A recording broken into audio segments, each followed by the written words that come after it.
गर्भोत्पादक भाव क्या है, तो उसके बारे में हम समझेंगे। ये टॉपिक थोड़ा डिफिकल्ट है, पर फिर भी मैं आपको बहुत इजी वे में एक्सप्लेन करना चाहूँगी। गर्भोत्पादक भाव 6 प्रकार के होते हैं, 6 टाइप्स के होते हैं। मातृज भाव, पितृज भाव, आत्मज भाव, सात्म्यज भाव, सत्वज भाव एंड रसज भाव। उसको 1 बाय 1 समझाने की मैं कोशिश कर रही हूँ। सबसे पहला है मातृज भाव। मातृज भाव यानी क्या? माता की ओर से आने वाले भाव। माता की ओर से आने वाले भाव यानी मैटरनल कैरेक्टरिस्टिक। बच्चे में मैटरनल कैरेक्टरिस्टिक 5 जनरेशन की आती है, यानी 5 पीढ़ी की आती है। और अकॉर्डिंग टू आयुर्वेद जो सॉफ्ट ऑर्गन है, liver, gall bladder, pancreas, stomach, small intestine, large intestine, ये सब मदर की ओर से बनते हैं, तो इसको मातृज भाव कहते हैं। दूसरा है पितृज भाव। पितृज भाव यानी क्या? फादर की ओर से आने वाले भाव, यानी फादर की ओर से 12 जनरेशन की कैरेक्टरिस्टिक्स आती है, यानी 12 पीढ़ी की कैरेक्टरिस्टिक बच्चे को मिलती है। इसीलिए हम कहते हैं ना कि ये मेरे दादा जैसा है या परदादा जैसा है, इसकी हाइट ऐसी है, इसको इस तरह से स्किन है, इसकी डिम्पल है, राइट, वो फादर की ओर से होता है।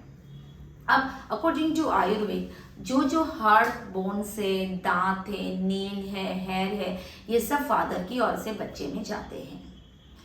तीसरा है आत्मज भाव। ये थोड़ा डिफिकल्ट है, फिर भी मैं इजी वे में समझाने की कोशिश करती हूँ।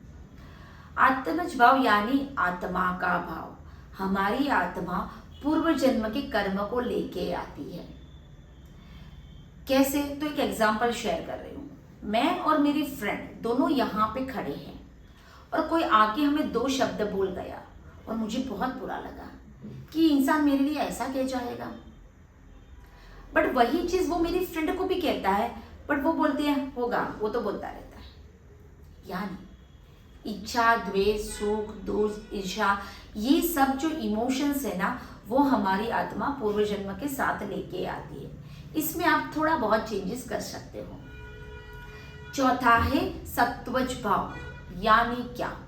किसी प्रेग्नेंट का मनोबल, सत्व यानी मनोबल, किसी प्रेग्नेंट का मनोबल। चौथा है सत्वज भाव, यानी सत्वज यानी चौथा है सत्वज भाव। सत्वज यानी मनोबल। किसी प्रेग्नेंट मदर का मनोबल बहुत स्ट्रांग होता है, थ्रू आउट 9 मंथ कहाँ चला जाता है मालूम ही नहीं है। और किसी का मनोबल यानी विल पावर बहुत लो होता है। मैम आज उल्टी हो रही है, मैम बैक पेन हो रहा है, मैम नींद नहीं आती है, मैम खाना नहीं खा पाती, वो फ्रिक्वेंटली कॉल करती रहती है। तो सत्वज भाव यानी मनोबल, वहां पे भी आप थोड़ा बहुत चेंजेस कर सकते हो। 5वां है सात्म्यज भाव। सात्म्यज भाव यानी क्या? सात्म्यता। किसी चीज अगर हम बार बार खाते हैं ना, तो उसके रिगार्डिंग हमारी सात्म्यता बढ़ जाती है। वैसे ही थ्रू आउट 9 मंथ्स मदर जो कुछ एक्टिविटी करती है या जो कुछ भी देखती है, जो कुछ भी खाती है, उसके रिगार्डिंग बच्चे में उसकी सात्म्यता बढ़ जाना, दैट इज सात्म्यज भाव। और सबसे लास्ट में है रसज भाव।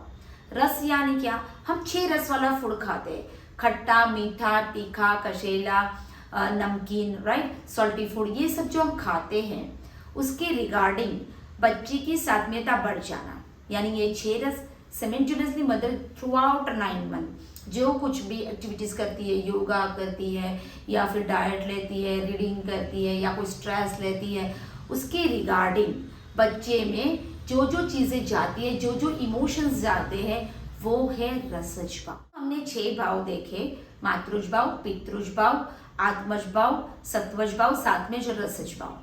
अब ये 6 भाव में चेंजेस करने की जो प्रोसेस है उसको गर्भ संस्कार कहा जाता है। एज अ पेरेंट आप ये 6 भाव में चेंजेस कर सकते हैं। अब कब कर सकते हो?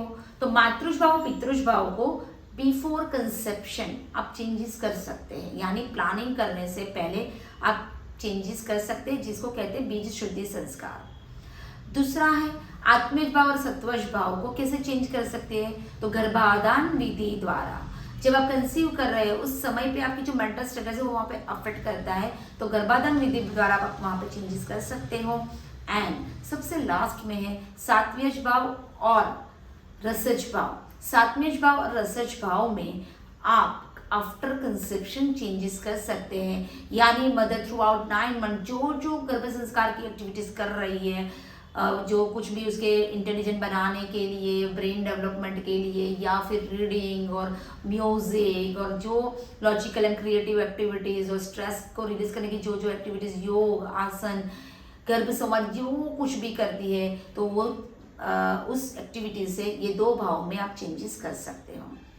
तो पेरेंट्स, आपको ये 6 भाव में चेंजेस करना है, तो बी रेडी।